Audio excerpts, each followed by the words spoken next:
Iran దేశము వైపు నుంచి అమెరికాకు ఒక భారీ హెచ్చరిక అండి. మీరు మా దేశంలో ఎక్కడ ఎటువంటి చిన్నపాటి దాడి చేసినా కూడా it's a all out war అని చెప్పి ఇరాన్ సుప్రీం లీడర్ నిన్నటికి నిన్న మాట్లాడుతున్నారు. అంటే డొనాల్డ్ ట్రంప్ ఏం చేస్తాడు, మీకు ఈ ప్రపంచం ఏమవుతుంది, ముఖ్యంగా అమెరికా యొక్క భవిష్యత్ ఏంటి, చాలా చాలా చాలా చాలా ప్రశ్నలు ఉన్నాయి. ఏం జరిగినా కూడా ఆశ్చర్యపోవడానికి లేదండి. చెప్తున్నా కదా, ఇప్పుడు 837 మంది మీకు ఈ నిరసనలు జరిగే చూసారా, మొన్న ఇరాన్లో జరిగినప్పుడు పోలీసులు వీళ్ళని పట్టుకొని వీళ్ళందరికీ కూడా ఉరిశిక్ష వేస్తాము అని అన్నారు. అనేసి వీళ్ళని జైళ్ళలో పెట్టారు కదా. సో ఇప్పుడు ట్రంప్ ఏమంటాడు అంటే, ఈ 837 మందిని కాపాడడానికి మేము ఇరాన్పై అన్ని విధాల, అంటే మీకు ఎయిర్ నుంచి అలాగే సముద్రం నుంచి ల్యాండ్ ఇన్వేషన్ కూడా ఉంటుంది, వీళ్ళని కాపాడే తీరుతాం. అంత ప్రేమ ఏంటండి? నువ్వు మరి వెనుజులా మీద ఇన్ని బాంబుల వర్షాలు కురిపించావు కదా, ఎంతమంది చనిపోయారు? నీకు అలా ఉంటుందా? డొనాల్డ్ ట్రంప్ మానవతావాదము ఎక్కడైనా ఇది మీకు మ్యాచ్ అవుతుందా అండి? అవ్వదు. మరి ఇప్పుడు 837 మందిని నేను కాపాడుతాను, ఒకవేళ వాళ్ళని ఉరిదీస్తే నేను ఇరాన్పై యుద్ధము ప్రకటిస్తాను అంటే కారణాలు వెతకడం అండి. ఇరాన్ తప్పు చేసింది, వీళ్ళు ఉరి తీశారు కాబట్టి ఆ దేశం మీద నేను యుద్ధము చేశాను అంటే ఇవాళ నీకు అంత పవర్ ఉందా? చెప్తున్నా కదా, వెనుజులా వేరు, అలాగే మీకు ఒక బంగ్లాదేశో పాకిస్తానో టోటల్గా వేరు. ఇరాన్ అనబడే దేశము మిడిల్ ఈస్ట్లో ఒక సూపర్ పవర్ అండి, మామూలు దేశము కాదు. మరి వాళ్ళ మీద ఇంతంత పెద్ద ప్రకటనను ఎలా చేస్తావు? ఈ యువకులను కాపాడడానికి నేను ఏకంగా ఇరాన్ మీదే యుద్ధము చేస్తాను. మా ఆర్మడా అంటే ఒక అతి పెద్ద మీకు వార్షిప్స్ ఉండే ఒక గ్రూప్ అండి. మీకు ఒక 10 యుద్ధ నౌకలు, మీకు అమెరికా గురించి తెలుసు కదా, ప్రపంచంలో వాళ్ళ వద్ద ఉన్న ఈ ఎయిర్ క్రాఫ్ట్ క్యారియర్స్ ఎవరి దగ్గర ఉండు పెద్ద ఇంతంత పెద్ద యుద్ధ నౌకలను నేను ఇరాన్ వైపు తీసుకువస్తున్నానని చెప్పిన తరువాత వీళ్ళు ఊరుకోరు కదా. ఇరాన్ అమెరికాతో యుద్ధము చేయలేరండి, అమెరికాను డెస్ట్రాయ్ చేయడం అని అంత ఈజీ కాదు. కానీ వాళ్ళు ఊరుకోరు కదా, ఏదో ఒకటి చేస్తారు కదా. ఇప్పుడు నన్ను అడిగారనుకోండి, నేను భయపడే విషయం ఒకటే, ఇప్పుడు ఇరాన్ వద్ద దగ్గర 2000 మిజైల్స్ ఉన్నాయి, 2000కు పైగా ఉన్నాయి. ఇందులో హైపర్సానిక్ మిజైల్స్ కూడా ఉన్నాయి. ఇప్పుడు వాళ్ళకి తిక్కరేగి ఎలాగో మా సుప్రీం లీడర్ పోతాడు. ఇప్పుడు వీళ్ళు ఏమనుకున్నారు, పెద్ద లెవెల్లో నిరసనలు, ఆటోమేటిక్గా అందరూ అమెరికా ఇజ్రాయెల్కి సపోర్ట్గా నిలబడతారు, ఈ రీజిమ్ చేంజ్ అనేది చేసేవచ్చు, ఈ సుప్రీం లీడర్ని లేపేసేవచ్చు, ఇరాన్ మన చేతికి వచ్చేస్తుంది, ఈ ఆయిల్ ఫీల్డ్ అంతా మనదే. ఎలాగైతే వెనుజులాలో ప్లాన్ చేశారో ఇక్కడ ఇరాన్లో కూడా ఇదే ప్లాన్. కానీ ప్రజలు ఎలా చూశారు, ఇక్కడ సుప్రీం లీడర్ మంచివాడు కాదంటే ఇతనికన్నా డొనాల్డ్ ట్రంప్ పరమ చెత్తవాడు. ఆల్రెడీ మా దేశం మీద బాంబర్లు వాడాడు, బాంబులు వేశాడు, కాబట్టి ట్రంప్ని నమ్మకూడదు. ఇజ్రాయెల్ వాళ్ళు మా ప్రజలు ఎంతోమందిని పొట్టన పెట్టుకున్నారు, సో వాళ్ళకి సపోర్టుగా ఉండకూడదు అంటే సుప్రీం లీడర్ వైపు లేరు, ఇటు అమెరికా వైపు లేరు. దాంతో వీళ్ళు ఒక్కసారి షాక్ అయ్యారు. మనము చేసే నాటకము ఈ ఇరాన్ ప్రజలకు అర్థం కాలేదా, లేదా అర్థము చేసుకొని మనల్ని దూరంగా పెడుతున్నారా? ఇది ఆలోచించి ఇప్పుడు ఏం చెయ్యాలి? సో ఇప్పుడు ఆల్రెడీ అరెస్ట్ చేస్తారు కదండి, ప్రొటెస్ట్లో అన్నప్పుడు కొంతమందిని అరెస్ట్ చేసి జైల్లో పెడతారు. సో వాళ్ళకి ఉరి శిక్ష అనేసారు. ఇప్పుడు దీన్ని కారణంగా పట్టుకొని ఏ పత్రికలో అయినా చూడండి 837 యువకులు అని రాస్తారు. సో ఇప్పుడు వీళ్ళని రీజన్గా పెట్టుకొని ఇరాన్పై నువ్వు యుద్ధము అన్నావు అనుకో, నువ్వేం చేస్తావు, అన్ని వైపుల నుంచి నీ యుద్ధ విమానాలు F-35లు వాడతావు, అలాగే ఇబ్రహాం లింకన్ అంటావు, ఈ ఆర్మాడా గ్రూప్ ఆఫ్ వార్షిప్స్ వాడతావు. వాళ్ళు ఏం చేస్తారు, వాళ్ళ వద్ద ఉండే మిజైళ్ళు అంటే సుప్రీం లీడర్ ఎక్కడికో పారిపోతాడండి, ముఖ్యమైన వాళ్ళందరూ ఎటు నుంచి ఎటో వెళ్ళిపోతారు. మీకు ఉన్న సైన్యము ఇరాన్ యొక్క రెవల్యూషనరీ కార్ప్స్, వీళ్ళు యుద్ధము అంటారు, వీటిని అంతా వాడతారు. అంటే నేను పోతాను, నాతో పాటు మీరు అందరూ పోండి. మరి అసీం మునీర్ అదే కదా అంటాడు, భారత్తో యుద్ధము అంటే మేము మునిగిపోతాం, కానీ మాతో పాటు ఈ ప్రపంచంలో సకానికి సగం భూభాగము మునిగిపోతుంది, మీకు నాశనం అవుతుంది.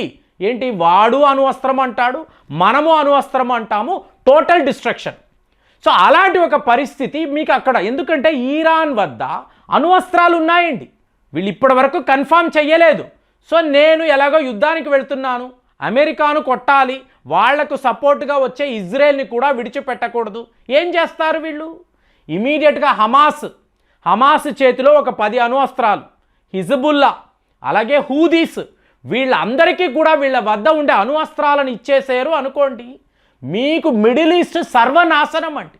కాబట్టే మీకు వాళ్ళ సుప్రీం లీడర్ మనల్ని, అతను ఏమంటున్నాడో చూడండి. ఇప్పుడు ఇదే మీకు చైనా వాళ్ళు కూడా అన్నారు.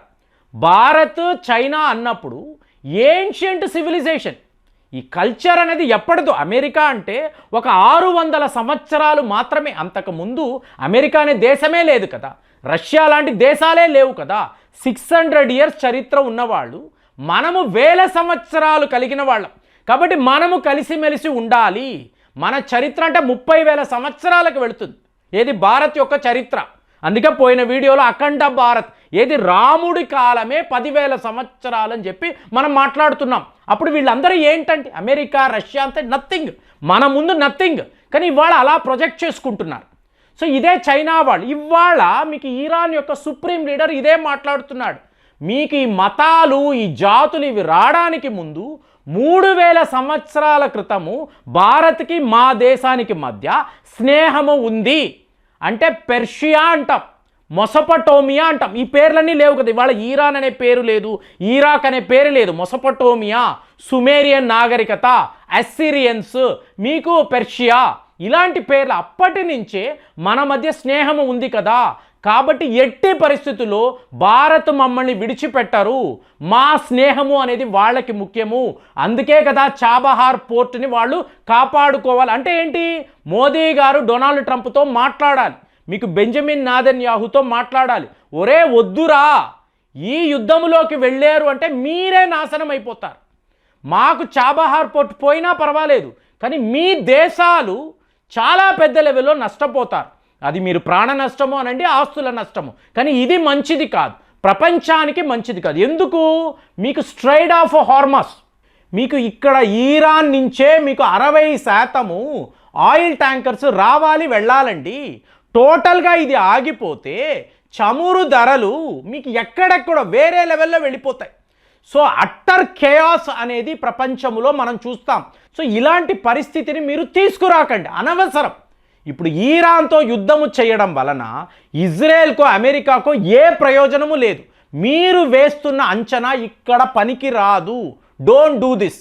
ఇది చెప్పాలి అంటే ఇది ఒక హెచ్చరిక. ఇదే ఈరాన్ యొక్క సుప్రీం లీడర్ డైరెక్ట్గా మోదీ గారికి చెప్తున్నాడు, యుద్ధాన్ని ఆపండి, మీరు మాత్రమే ఈ పని చేయగలరు. ఇప్పుడు సౌదీ అరేబియాకు సంబంధించిన క్రౌన్ ప్రిన్స్, యుఏఈకి సంబంధించిన అధ్యక్షుడు ఎందుకండి ఇన్నిసార్లు మనతో పదే ఫోన్లు చేసి కాన్ఫరెన్సులు పెట్టుకొని మీరు ఏంటి? ఇదే ప్రాబ్లం.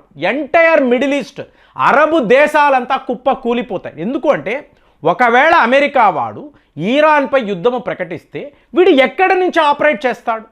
ఎయిర్ క్రాఫ్ట్ క్యారియర్స్ ఉన్నాయండి, సరిపోతుందా? మీకు ఒక ల్యాండ్ కావాలి కదా, ఒక మిలిటరీ బేస్ కావాలి కదా, ఎవరిని వాడతారు? ఆటోమేటిక్గా మీరు ఖతార్ అంటారు. అక్కడే కదా మిడిల్ ఈస్ట్లో అమెరికా యొక్క అతిపెద్ద మిలిటరీ బేస్ ఖతార్లోనే కదా ఉంది. ఒకవేళ మీరు వాళ్ళని వాడతాను అన్నారనుకోండి, ఏమవుతుంది? ఖతార్కి ఇరాన్కి మధ్య యుద్ధము కదా. సరే బలూచిస్తాన్ అంటారు, ఇక్కడ పాకిస్తాన్ అన్నప్పుడు ఇరాన్కి పాకిస్తాన్ మధ్య యుద్ధము. ఇలాగ ప్రపంచమంతా కూడా యుద్ధాలతో నిండిపోతే నువ్వు ఏం చేస్తావు? ఏమి సాధిస్తావు? ఈరాన్ని నువ్వు ఆక్యుపై చేసుకోవడం అనేది ఇంపాసిబుల్, జరగదు. ఇది జరిగే అవకాశమే లేదు. ఇంకా ఆ లెవెల్కి వచ్చినప్పుడు ఖచ్చితంగా రష్యా వాళ్ళు, చైనా వాళ్ళు రంగంలోకి దిగుతారు. ఇది ఎందుకు చెప్తున్నానంటే యునైటెడ్ నేషన్స్లో మీకు దీని మీద ఓటింగ్ వచ్చిందండి. హ్యూమన్ రైట్స్ వయలేషన్ ఈరాన్లో జరిగింది అన్నప్పుడు భారత్ యొక్క వైఖరిని చూసారంటే నో అన్నాం.